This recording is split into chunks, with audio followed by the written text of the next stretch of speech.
working on my blog post for the week. Today I'm filling Etsy orders, one of which is a Bring My Baby oil. And also whenever I can, I like to include a little extra free gift, so I'm including an herbal bath for her. Gotta get this in the mail today.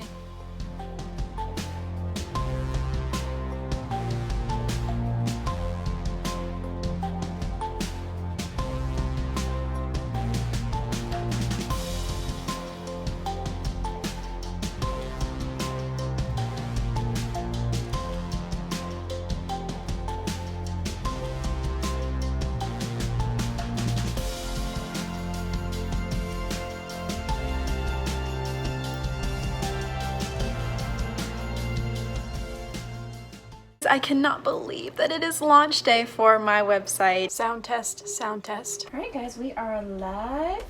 Just gonna give it a minute for people to join the video. Thank you for joining me in this podcast. I'm constantly trying to make my website, my Facebook page, my Instagram, my Twitter feed, everything be super informative, super helpful, because you guys are awesome and you guys deserve the best. So I'm gonna keep giving my best here. And I'm putting this promo video out to tell you that I have been working on a childbirth class that is online. Hey guys, Abby the Voice. Hey guys, Voices Be Cut. I am about to tell you, it's gonna be so fun.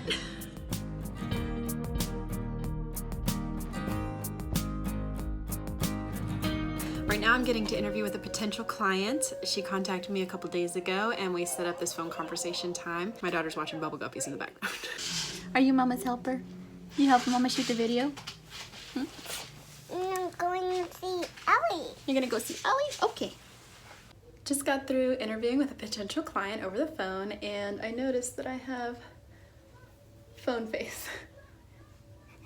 A client just signed on with me. I'm on my way to a first prenatal visit with a client and I'm so excited. Always am whenever it's starting on a new birth journey. What a first prenatal visit usually looks like is I come and I have contracts to sign and go over what their desires are from a doula and how I can meet those desires and all sorts of things and answer any questions that they might have and get any resources into their hands that they might need. And if I don't have those resources on hand at the moment, then I make a note to say, you know, I'll get back to you with this and see what information I can find, encourage them to look on their own as well.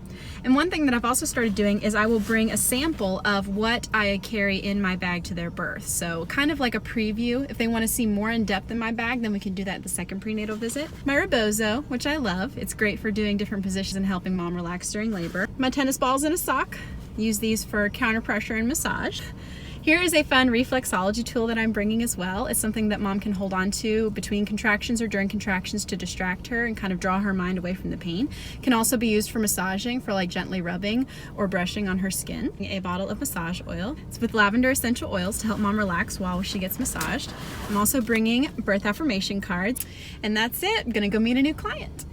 So day in the life of a doula, I am calculating all of my receipts and balances and stuff from the month of January, and one of the things I also calculate is miles. I drove 272 miles just in prenatal visits since I didn't have a birth last month, so yeah. Today I'm working on paperwork, a lot of paperwork, expenses, income, all that stuff. Making videos for my childbirth class. Welcome to video 1 of our course.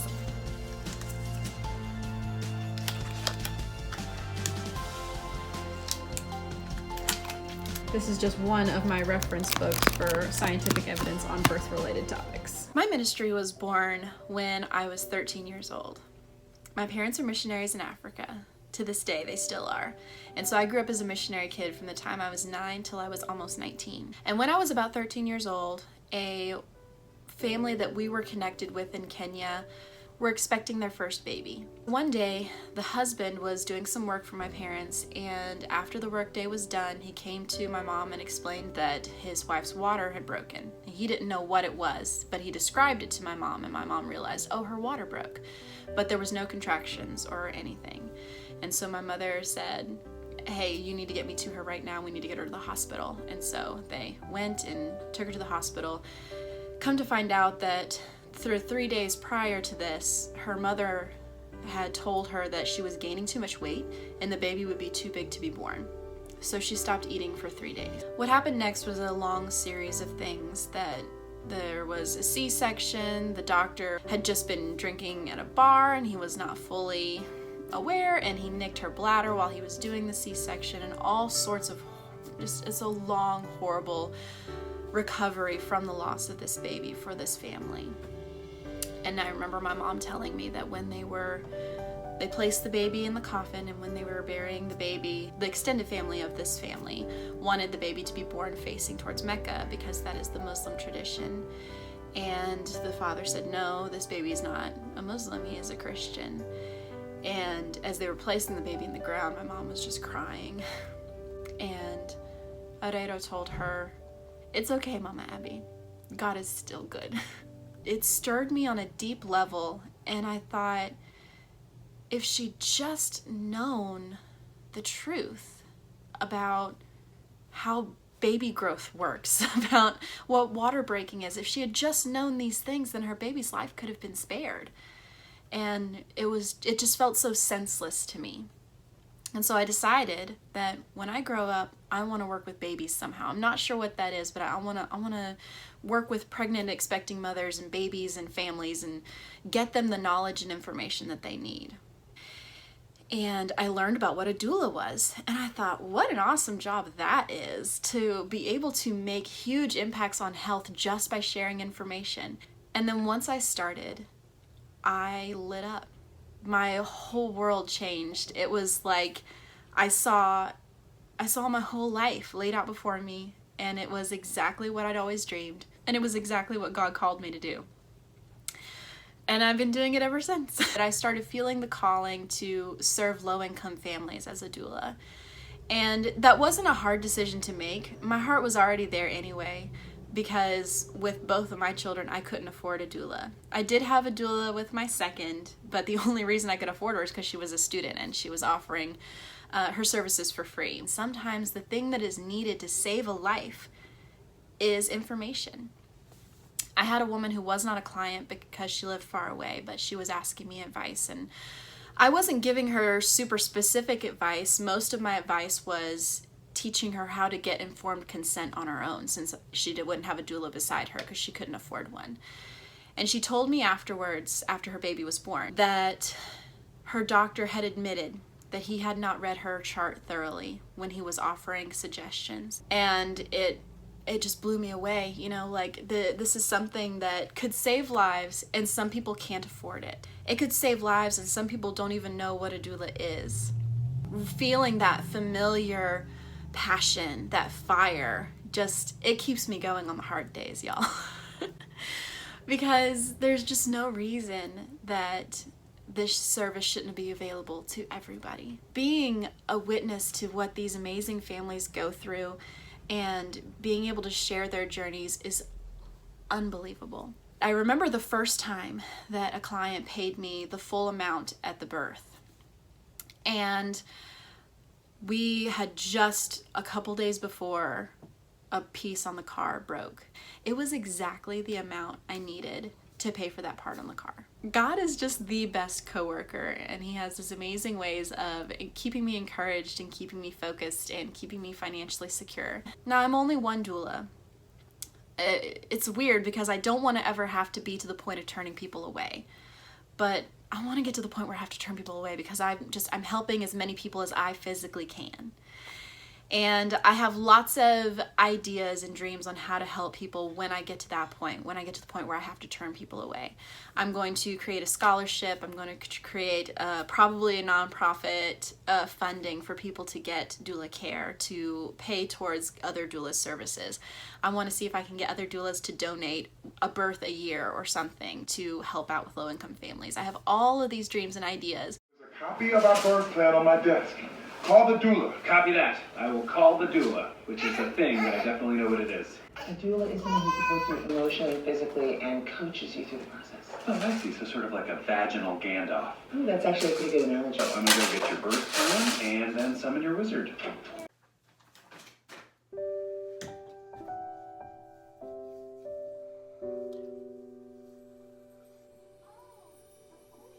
Alright, so it is a little after 1 a.m. and somebody's in labor, so let's go meet a baby.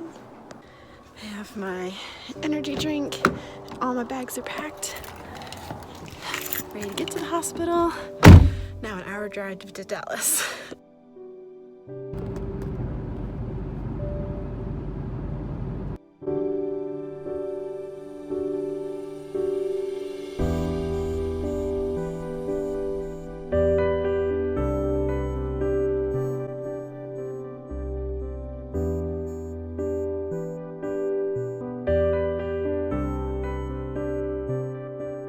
When birth is so full of uncertainty, I am a certainty. Support the clients at home. Mom is doing so good.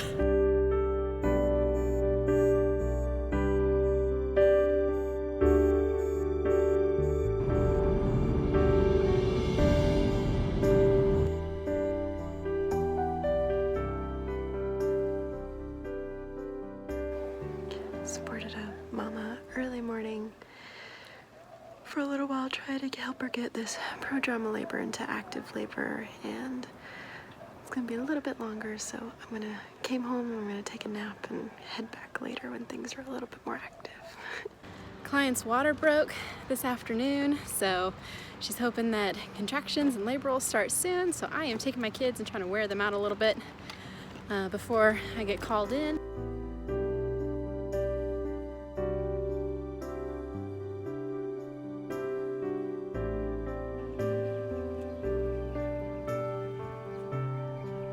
I know that when you feel like you're at your weakest, you're actually at your strongest.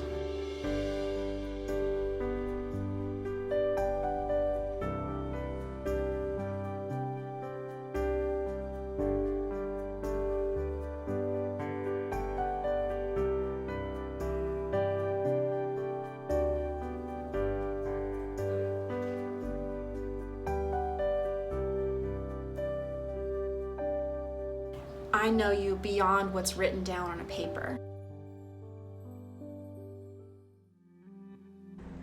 I'm the knowledge behind your partner's hands, guiding.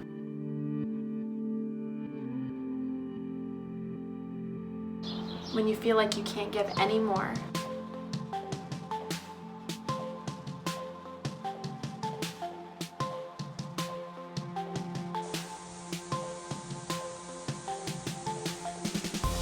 I'm holding your hand.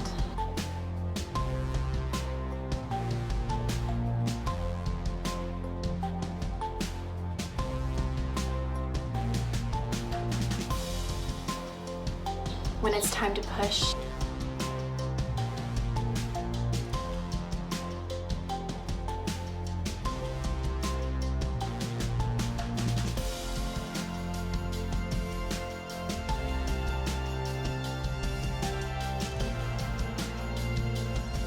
I cry with you.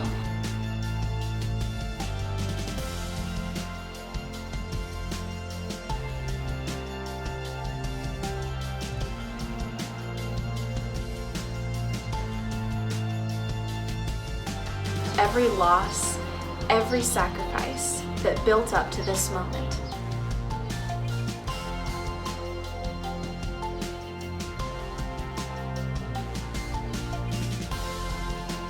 Tell me about it.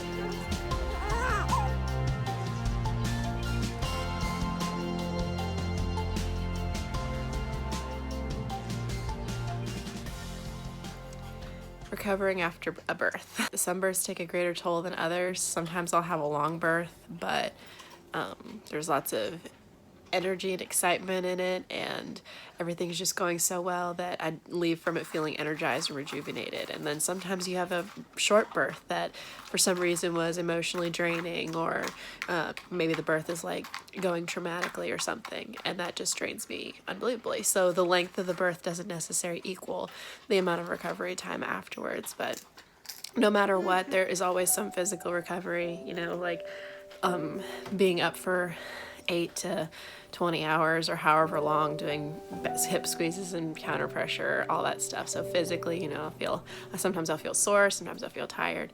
This morning I slept in until 10, this is the first time I've slept until 10 in a long time. And thank God for my amazing husband who gave me the space I need to recover. But yeah, so recovery. When I was choosing my name, Voices of Eve, there were several elements that came into play. Eve brings back to the roots of my Christian faith, and also she was the first woman, and she was her own doula and her own midwife, and her instincts was all she had to rely on. She'd never witnessed a birth or heard about birth or read a birth blog. She had to rely on her innate knowledge that God created her body to do this, and she can do it. Having her name in my ministry name calls back to that the only thing that is required for birth is the mother and the baby. That's it. The Voices comes from the fact that we are all created just like Eve. Her voice has been rippling over thousands of years. Bits of advice carried on from mother to daughter to mother to daughter. Things that are deep within us that have been passed down. That is the voices of our ancestors carrying us through these difficult journeys of pregnancy, labor, birth, parenting, grandparenting. And it is also a calling out to the fact that we are not voiceless as laboring mothers. We have a voice, and it has the right and deserves the dignity of being heard. And that right does not change or become bigger or smaller based on how much money you make. And so that is my mission, to make sure that your voice and the voices of your ancestors are heard, and that your voice of your children will be heard even louder. I am a bridge between healthcare and community care. Contractions were 2 minutes apart. I decided it was time to come to the hospital, and they had called ahead before I even came to support them in the hospital they're delivering at are not allowing doulas. And I called and was also given the same message. I was persistent and pushed through to talk to a supervisor. I'm waiting to hear back. And I'm just praying real hard that they're gonna let me in.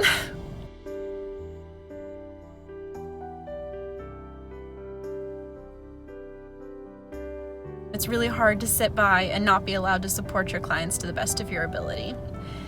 And it needs to stop.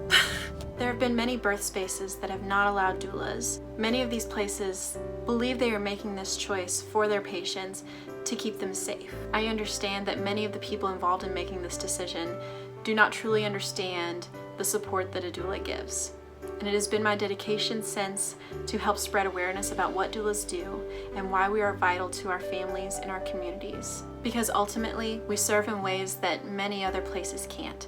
We reach families on a deeper level that many other services just don't. And this is not because those services are not also essential and valuable. Doulas do not replace other services. We are a unique and separate service that adds to families' well-being and health.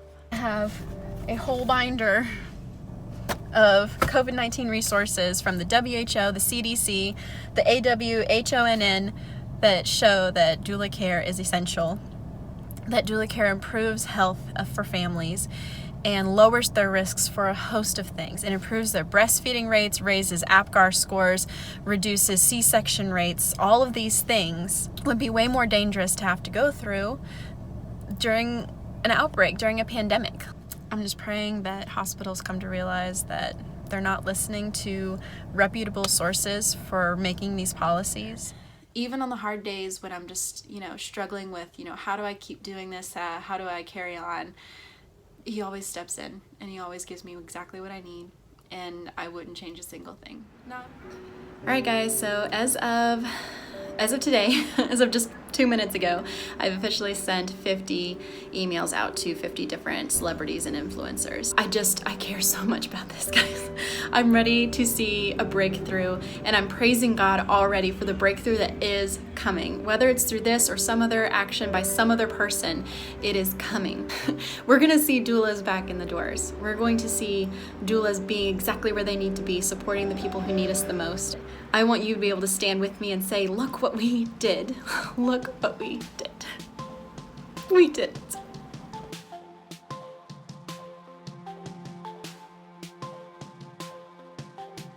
I did it.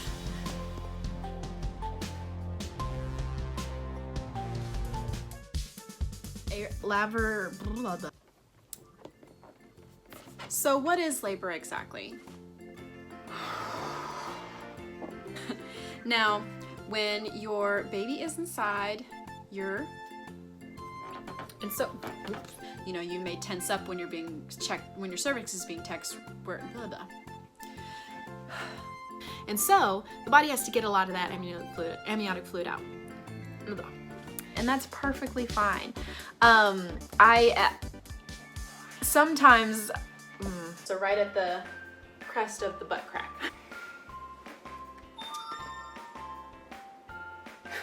So now, yeah. I'm always afraid I'm gonna pop it. Is that you and your body's baby, is that your baby's, the skulls and blah. And that's basically it.